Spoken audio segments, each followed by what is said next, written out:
Once upon a time, nestled between rolling hills and a sparkling lake, there existed a quaint little village. Its houses were crafted from wood and stone, huddled together as if sharing secrets only they could understand. Beyond the village, a dense, dark forest loomed, a place where sunlight dared not tread, and shadows danced in eerie patterns. It was a realm where whispers echoed through the ancient trees and the very stones seemed to hold their breath. Yet this did not scare the villagers. In fact, they were quite fond of it. In this village, every child at the age of 7 would go into the forest to discover a special gift, some magical power or talent unique to them. Each child would then nurture this gift, turning it into a significant part of their lives. Now, one might ask, why the age of 7? Well, it's just the way things are done in villages, passed down from generations past. And so, when Niles turned 7, all the children went into the forest. But Niall had no intentions of returning empty-handed. He desired something extraordinary, something that set him apart from the others, something big. Meanwhile, under the shade of a gigantic tree, with roots as thick as a giant's fingers, a young lad named Nilo sat quietly. Now, you may be wondering why Nilo wasn't frolicking about or making merry like the other children. Well, let me tell you, Nilo had eyes only for the unusual. He wasn't interested in ordinary things. No, sir. You see, while the other children were discovering their special gifts, Nilo was peering under the tree roots Rum family style, hoping to unearth something truly remarkable. Suddenly, his keen eyes spotted something glimmering faintly beneath the tangled roots. Nilo's heart skipped a beat. Could this be it? The extraordinary thing he'd been seeking? With hands steady, but quick, he started to dig. And after a while, there it was, nestling in the soft earth, a gem as red as a burning ember. As soon as Nilo laid his tiny hand upon it, the ground beneath him quivered ever so slightly. And what's more, a voice as wispy as the wind whispered through the trees, "The flame of the mountain has been awakened." I don't mean to exaggerate, but those words struck Nielsen like a bolt from the blue. His heart began thumping in his chest, echoing the rhythm of a distant drum. He scrambled back, his eyes wide with a mixture of fear and excitement. Clutching the gem tightly, he dashed out of the forest, the voice's words ringing in his ears. He burst into the village square, his eyes frantically searching for someone, anyone he could turn to for help. And there she was, the village elder, her face as lined and wrinkled as an old leather pouch, her eyes twinkling with wisdom. Without a moment's hesitation, Nilo raced towards her, the gem still clutched tightly in his hand. The villagers, noticing the panic in his eyes and the strange red glow emanating from the gem, parted ways to let him pass. They couldn't help but whisper amongst themselves, though. What had frightened the usually brave Nilo so much? What had he found in the forest? Their whispers only fueled Nilo's anxiety. Daddy! He stumbled before the elder, his breathing heavy and uneven. Taking a deep breath, he blurted out, "Elder, I found something extraordinary. The ground trembled when I touched it."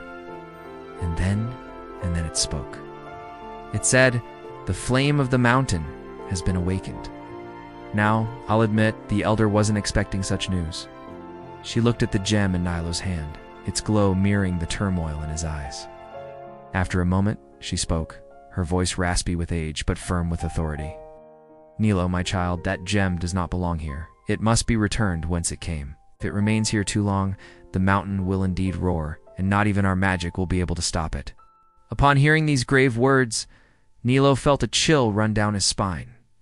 To think that something he had found could bring such danger upon his beloved village, it terrified him. But being a brave soul, he didn't let this fear overpower him. Instead, he asked, "Elder, what must I do?" The answer to his question was not far off. As soon as the sun dipped below the horizon, painting the sky in hues of orange and purple, strange things began to happen. Ash started to rain down from the sky, blanketing the village in a fine layer of gray. The air grew thick and heavy, and the familiar faces of the villagers took on an eerie orange glow.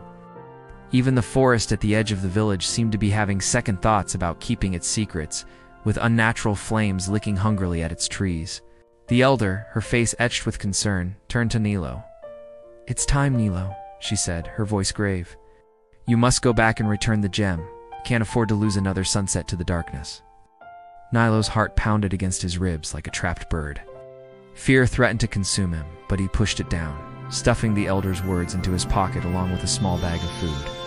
He tied the red gem securely in a piece of cloth and began his journey back into the forest, into the belly of the beast.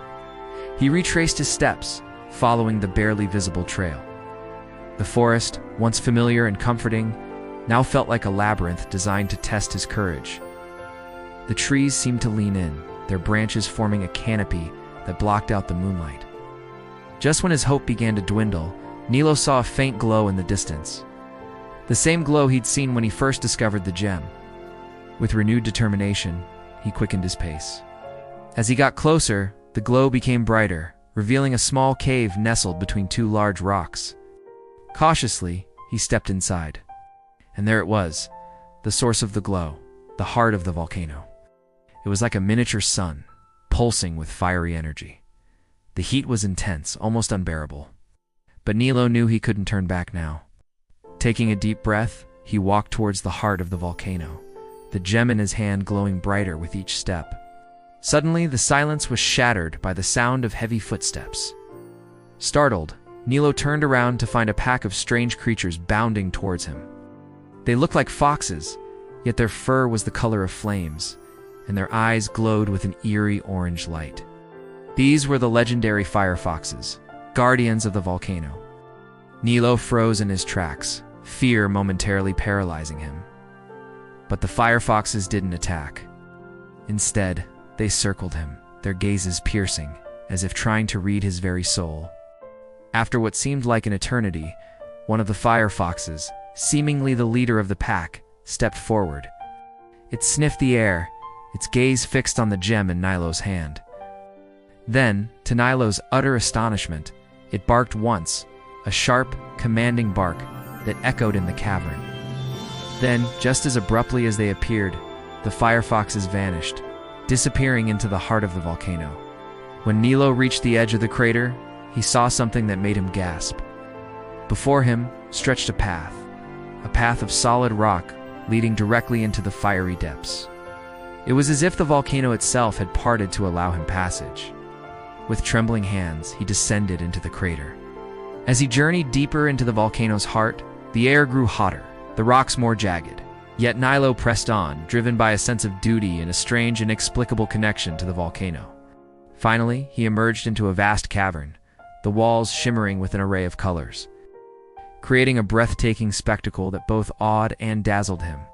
And in the center of it all stood a majestic figure, a colossal humanoid form crafted from molten rock and fire. It was the spirit of the volcano, the guardian of the flame of the mountain. The spirit turned, its fiery eyes fixing on Nilo.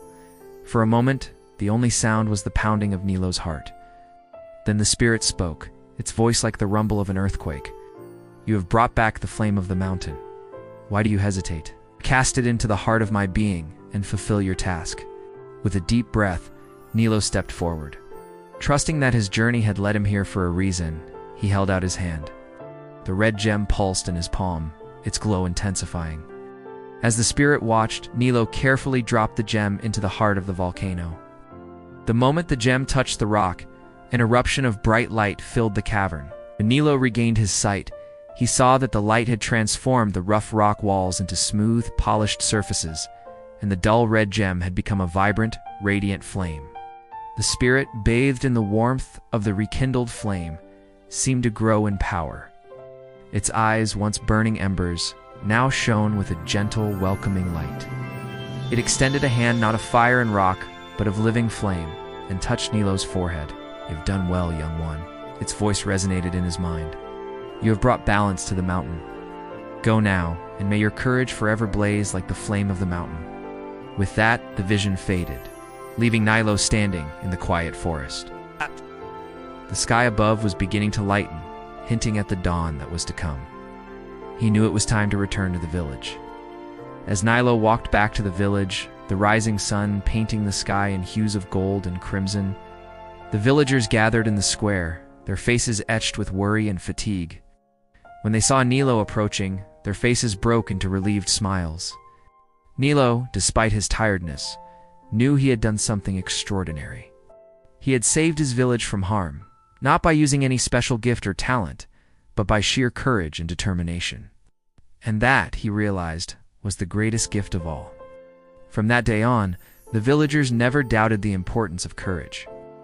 And Nilo, the boy who calmed the mountain, became a legend in the village, a symbol of bravery for all the children to emulate.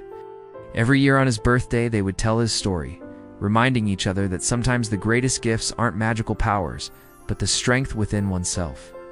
So if you ever find yourself in the village nestled between the hills and the lake, listen closely to the tales the elders tell. You might hear about a boy who ventured into the heart of a volcano to return a stolen gem. And in doing so, he taught everyone a valuable lesson about courage, proving that sometimes the most extraordinary adventures can be found in the most ordinary places.